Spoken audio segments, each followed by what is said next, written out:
up, guys? Back here with another video. Today we're installing this RoadShock 8-inch LED bar. It's waterproof, comes with its brackets, it's a spot floodlight. Picked it up at Harbor Freight. Couldn't pass up on the deals for the reviews that it had, so today we're going to be installing this in the bed of the truck. The big tail that comes with the LED bar is about maybe 12 inches or so. So you're going to have to add your own wiring.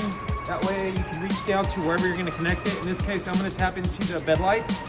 So I gave myself a little extra wiggle room. So whatever I don't need, I can just cut it to length or zip tie whatever I have left over. So.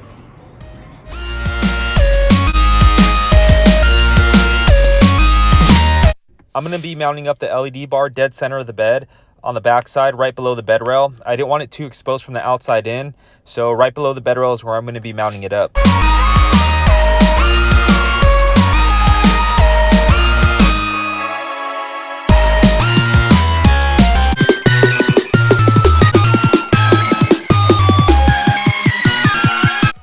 The LED bar does come with its own mounting hardware and brackets, but in this case I'm going to be using self-tapping screws just to make it a lot easier and quicker.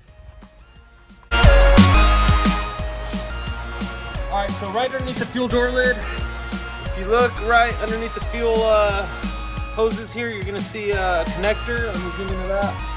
And that's the circuit for your bed lights if you're equipped with bed lights. If you're not, then you're going to have to look for another source of power. But in this case, that's where I tapped into and everything worked out great. So